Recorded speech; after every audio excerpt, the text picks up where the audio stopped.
The panel begins with a scene depicting chaos in the royal kingdom of Grand Gaia, the city of magic. A child cries out in fear, calling for help while people flee in panic. Someone exclaims in shock and says, "Let the other races perish," before collapsing or being silenced. A character gasps and says, "Archmage." Another character shouts, "Lord Asura." Someone reacts with surprise and says, "Who?" A voice cries out in pain, "Ac." The battle reaches its climax. Someone declares that it is over, and another congratulates Archmage Asura, saying humanity has been saved thanks to him.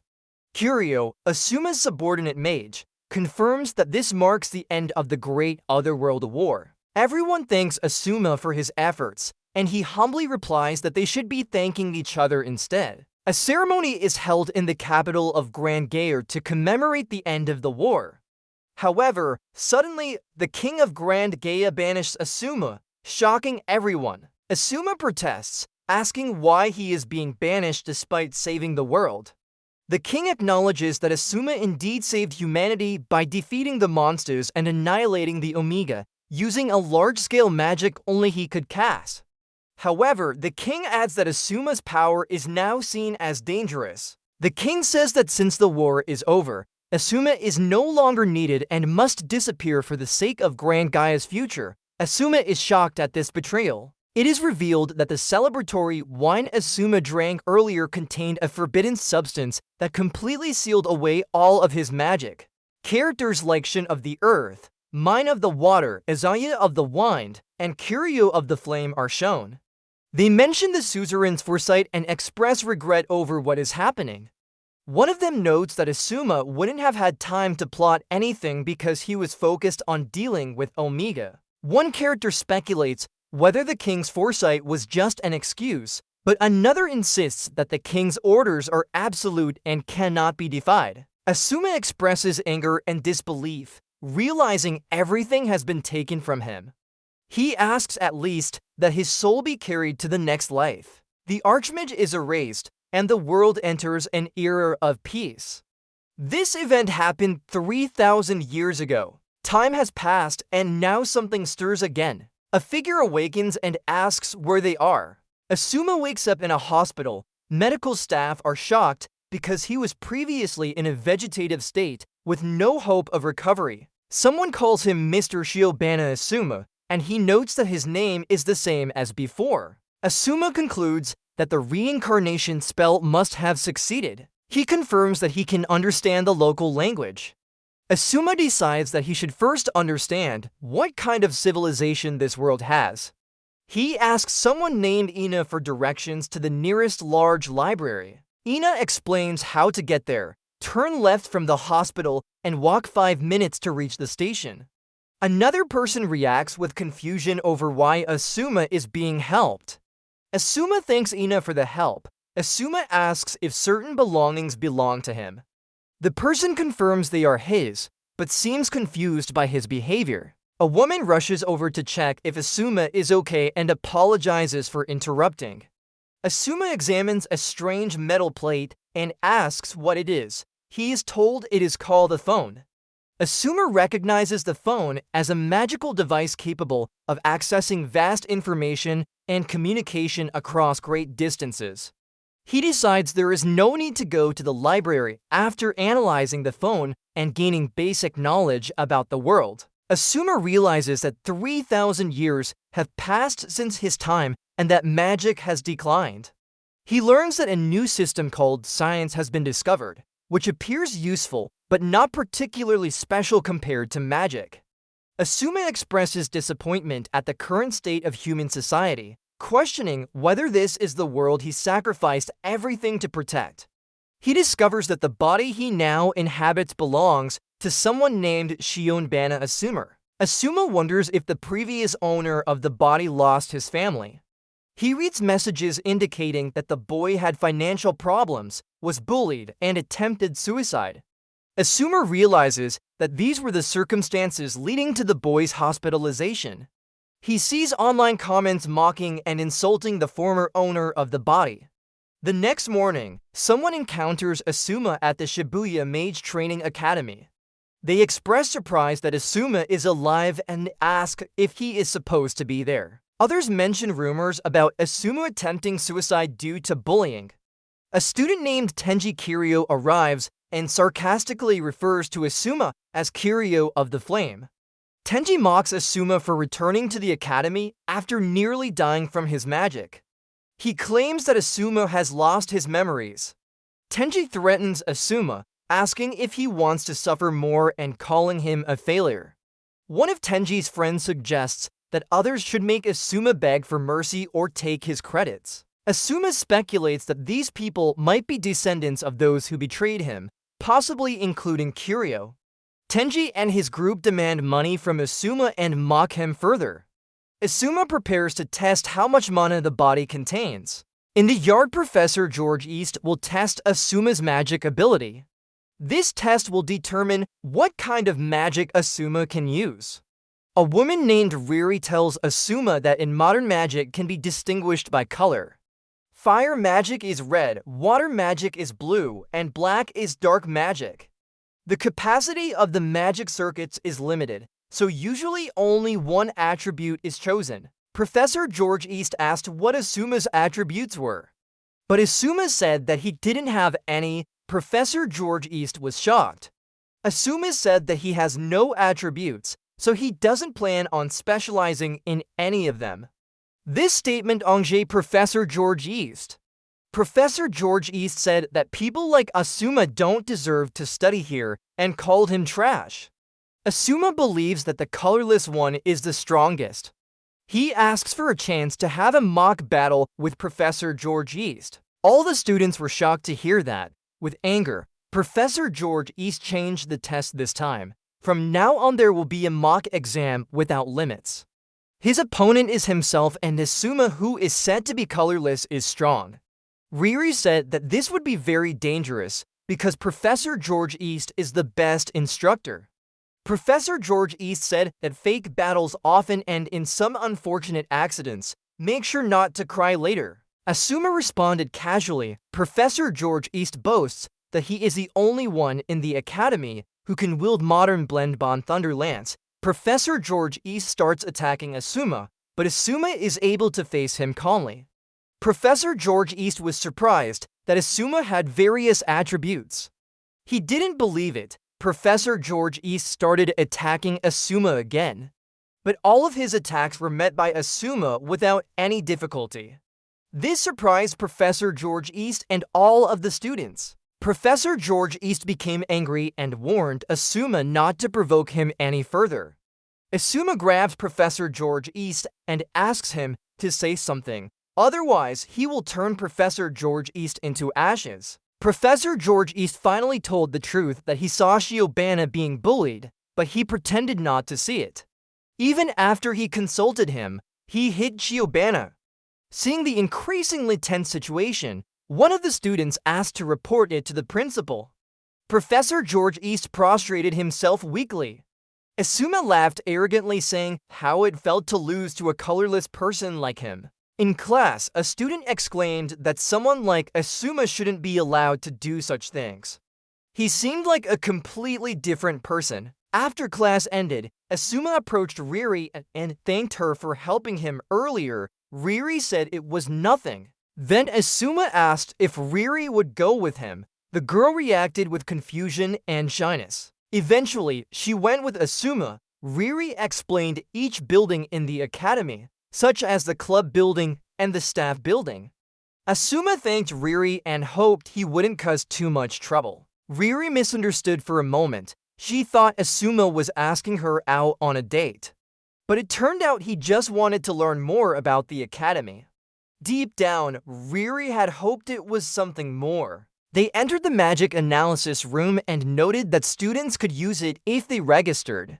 Asuma once again thanked Riri for showing him around. Asuma said he would definitely repay Riri's kindness. Riri then called Asuma by the name Shiona and asked, "Are you really Shiona?" Riri, startled, apologized for saying something strange and said Asuma's aura felt different, like he had just woken up from a coma. Asuma added that he couldn't remember anything clearly and apologized again for the trouble. He told her that it wasn't the right time yet and then walked away. Asuma wandered around the magic analysis room alone. He saw ancient magic analysis. The combination of ancient and modern magic intrigued Asuma. He planned to register tomorrow. A mysterious man appeared and asked him, "Are you Shiona?" Asuma, confused, asked who he was. It turned out the man was Esper Katsuki. Esper are the strongest in the academy, and Katsuki was one of them. He mentioned that Asuma lacked a color attribute and looked ordinary to him. Katsuki found Asuma interesting and said he wanted to meet people like him. Katsuki said that everyone there was the same. He politely asked Asuma to protect or take care of him. When they shook hands, Asuma felt something. He wondered what kind of magic Katsuki was using. Was he investigating him? Asuma was surprised by how casually Katsuki used modern magic. He remarked that it was rude to use magic so casually. Katsuki then walked away. Asuma identified the type of magic used. It was white magic. He concluded that it was indeed fascinating. The next morning, Asuma arrives at the staff room and is told that his request has been accepted. He is scheduled to use the after-school magic analysis room from 5 p.m. for 3 hours. A student named Riri expresses surprise that someone like Asuma would be allowed access to such advanced technology. Asuma says what he needs is an environment and time to focus. He examines the ancient magic grand panel, a device used in ancient times. It functions by absorbing mana from the atmosphere, compressing it within the body, determining the type of magic to activate, and transferring it through unstable activation circuits standardized into magic sequences. Asuma notes that the precision and elegance of a magic circle are proportional to the skill of the mage who designed and drew it.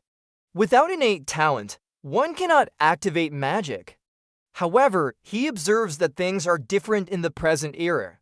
The mana slots and execution slots inside the body have been replaced by a system called the Magica circuit, which uses a smart rod invention to automatically insert mana into the body. Magic circles are now artificially generated, allowing basic magic activation without innate mana sensitivity.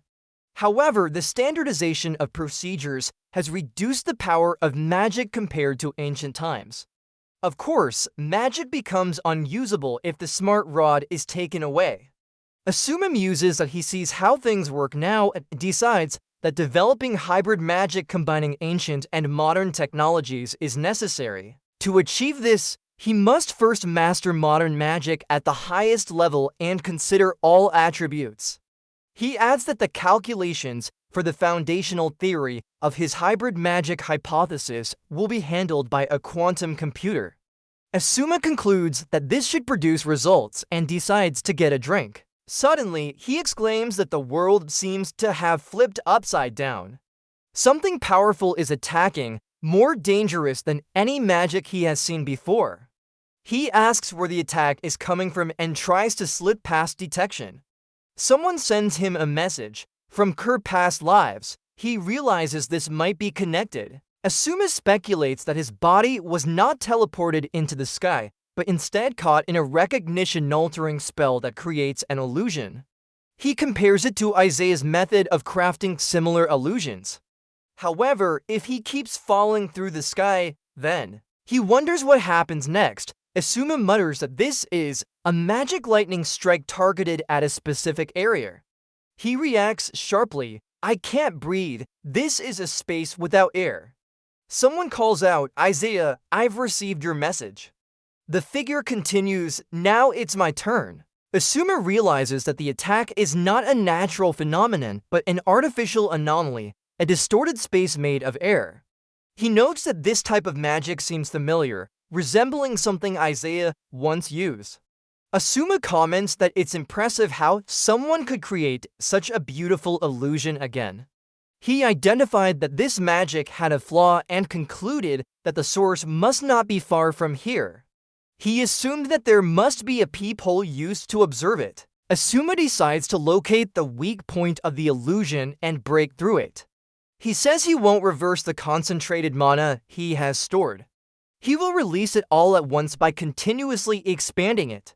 His enormous magic circle activates, designed to analyze the space, uncover any hidden anomalies, and find enemy surveillance points. He locates the origin of the distortion and confirms it is indeed a recognition-altering spell. Asuma finds the caster and addresses them directly, asking if they were trying to blend in unnoticed. It turns out that Katsuki is the person who cast the magic spell on Asuma. Asuma asks why Katsuki did that to him. Katsuki said that Asuma was exactly as he imagined. Katsuki added that the disintegration magic that Asuma used was very captivating. The way Asuma broke through his magic illusion, everything was also very extraordinary. All the magic that Asuma did made Katsuki very amazed. Katsuki expressed curiosity about the logic behind Asuma's magic circuit, but say what they want to see most is him falling apart. Katsuki prepares to attack, but Asuma felt that he failed to sense any signs of another spell, as Isaiah had expected. Katsuki begins to unleash a modern magic technique, Meteor Fall, preparing to unleash his full power. He manipulates the wind to throw construction materials away from the work site. But Asuma remained calm in facing the situation. Katsuki says that he just made it in time and asks how long his opponent can last. He notes that the Meteor Fall technique creates a beautiful cascade, more stunning than any form of art. Asuma tries to hold back Katsuki's attacks. Katsuki laughed arrogantly. Katsuki creates an illusion of falling debris and a plane falling from the sky. Katsuki said that this is the wonder of my world. The cascading meteor fall shower of meteors is more beautiful than any art. Katsuki laughed mockingly at Asuma. He wanted to see how Asuma would hold it back. Suddenly, Asuma casually started to cast his magic. Katsuki was shocked because Asuma had just cancelled the magic that was meant to block the jumbo jet. The plane exploded and broke into pieces. Asuma said that it was really a ghost illusion. Katsuki didn't expect that his hidden needle had been discovered. Asuma said that he managed to uncover Katsuki's plan. The magic of the falling debris that Katsuki created using wind manipulation, it was all a decoy. Asuma continued that after dropping real objects, such as power poles and metal sheets, Katsuki then created the illusion of a crashing plane to draw attention to it. It was at that moment that Katsuki launched a magic needle filled with a consciousness-erasing spell. That's Katsuki's true goal, and the grand name Meteor Fall is just a bluff. Asuma arrogantly praised Katsuki's abilities, but that wouldn't work on him. Katsuki didn't believe it. How could Asuma see it? He claimed that no living magician could detect my magic activation. He also said that Asuma was not the legendary great wizard from 3,000 years ago. Asuma said that Katsuki is an expert at hiding magical traces. So he thought Katsuki's ultimate technique would be something subtle and quiet. Katsuki's only mistake was one thing. He used too much magic in front of Asuma, giving Asuma enough chance to analyze. Asuma shows his abilities, making Katsuki wonder what kind of magic circle Asuma created. Katsuki was amazed because it was so beautiful. Asuma says that this is an ancient magic, vibration jam. Asuma immediately attacked Katsuki, which made him instantly in pain and unconscious. With a smile, Asuma declared that this victory was his. The scene opens in the capital city of Grand Gaya, showing a painting-like view that appears to emit light. Katsuki is seen painting. Then Asuma came. Katsuki greeted Asuma as Great Mage and asked if he had really returned. He praised the artwork, calling it beautiful as always. Katsuki humbly says that he has not achieved perfection and there is still a lot to improve. Katsuki thanks him and says he has to go, promising to come back another time. Katsuki expresses happiness at Asuma's praise and offers to paint his portrait another time. While on the road, Tenji Kiryu bullied Katsuki and said that Katsuki was an unlikable person. Then Katsuki saw Suwon, who was thinking alone. He asked, "What happened to you?" Suwon said that he had just been summoned by the Lord and received an imperial order. Suwon whispered something important to Katsuki, which made Katsuki shocked and said that it was impossible. It turns out that Suwon said that Asuma was planning a rebellion. Katsuki doesn't believe it. Suwon said that it was true because the vision of the future that was starting would not be wrong. Katsuki still couldn't believe that Asuma would betray Grand Gaia. It was impossible. He also asked why Asuma would do that. It turned out to be just a nightmare for Katsuki. He woke up in the academy's infirmary. He had a headache after a terrible dream. Suddenly someone came carrying a bottle of water, which turned out to be Asuma. Katsuki was shocked to see Asuma's arrival. Asuma brought an electrolyte drink with sugar, because earlier Asuma saw Katsuki groaning very loudly. He suggested that Katsuki immediately replace the body fluids lost due to sweating. Katsuki wonders why Asuma would help him, considering he attacked him. Asuma explains that Katsuki took his miracle directly. Katsuki must have been injured. Luckily, Katsuki's magic circuit is functioning normally, so it doesn't lead to anything serious. Katsuki looked at the towel Asuma was holding, which seemed to be used to wipe off sweat.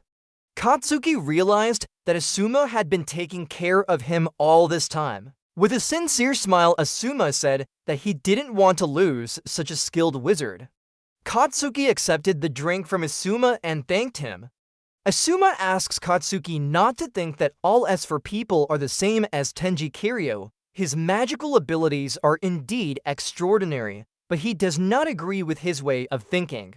Katsuki said that he was just curious to see the strength of someone who defeated Tenji Kiryu. What he meant was Asuma, considering that Asuma had defeated Tenji Kiryu. Katsuki also apologized on behalf of Tenji Kiryu because Tenji Kiryu had pressured Asuma and tried to expel Asuma from the academy. He also apologized for not realizing it earlier. Asuma replied with a smile and said that Katsuki didn't look like a bad person. He would also forget the attack that Katsuki had done to him. Asuma offers Katsuki a deal. He asked Katsuki to leave S4 and then live with him at this academy. He also invited Katsuki to create a new faction. Katsuki still seems confused about it. Asuma explains that Izaya, when facing him, has no memory from 3,000 years ago. Asuma said that right now he is alone. To achieve anything, he needs allies. He wants Katsuki to walk with him towards his desired destination. Katsuki immediately submitted and accepted Asuma's request. Katsuki knelt down and called him Lord Asuma. Katsuki felt strange. Because a long time ago, this was him, but now it wasn't him anymore. The school nurse enters the room and notices Asuma, who is hiding behind a curtain. She exclaims, "You've been caught." The nurse apologizes profusely, saying, "Sorry, I didn't mean to." Asuma calmly responds, "Well then, I'll take my leave here." As he leaves, Asuma picks up a tablet containing an analyzed magic circuit chart. Asuma gave the tablet to the nurse and said, "Please use this as a reference." The school nurse looked surprised to see the detailed analysis on the tablet. He called out to Asuma, "Wait a minute," as he noticed something unusual about the data. The nurse suggests that Asuma join her laboratory as a special student from the dispatch office. Asuma politely declines, saying, "No, that's fine." He adds, "I like this academy," indicating his preference to remain there after graduation. Asuma turns and walks away, leaving the nurse standing in the hallway. The scene opens in the magic analysis room, a high-tech environment filled with advanced machinery and glowing interfaces.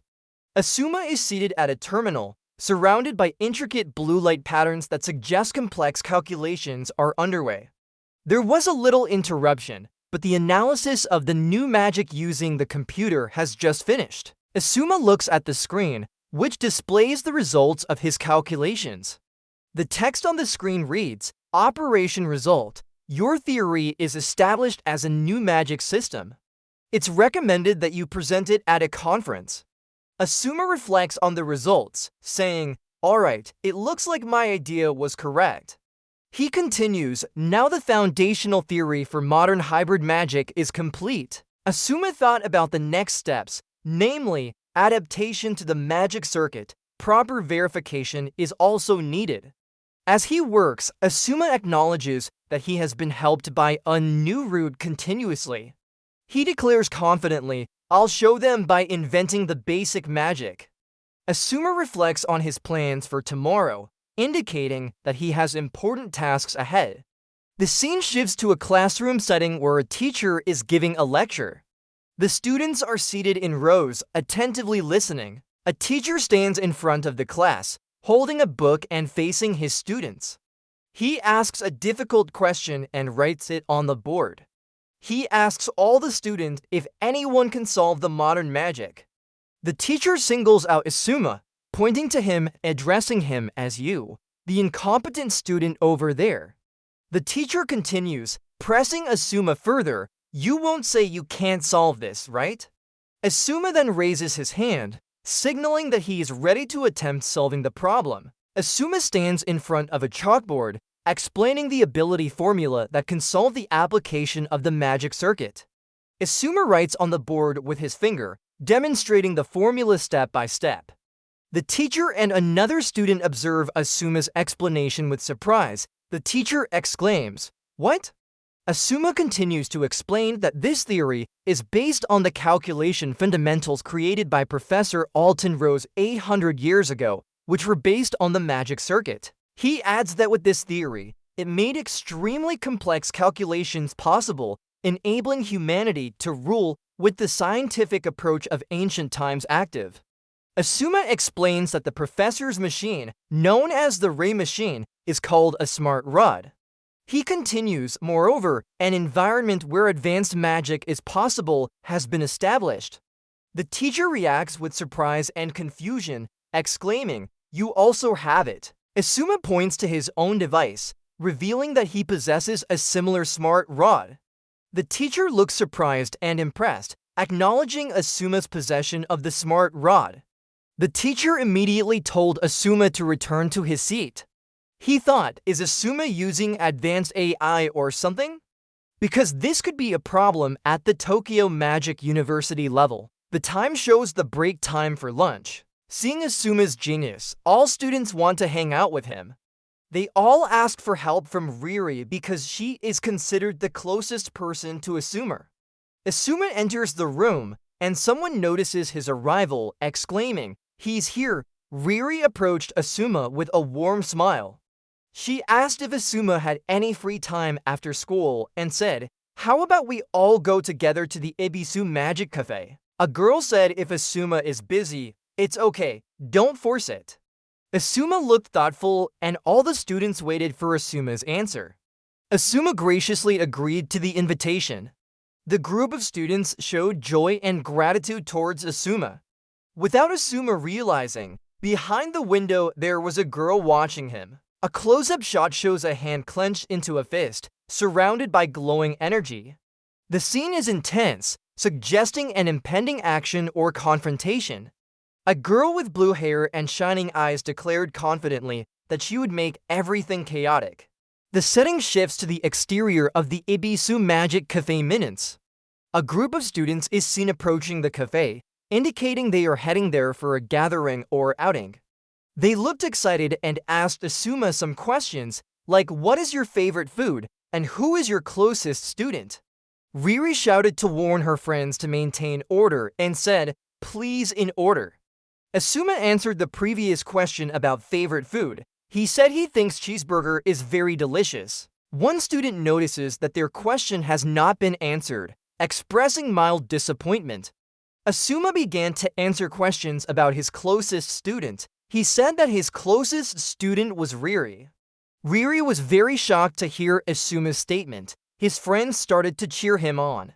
Riri looked nervous and denied that she would not be fooled again. Riri reflects internally, realizing she has been unconsciously swayed once again, thinking, I was once again unconsciously being appealed to and got all flustered.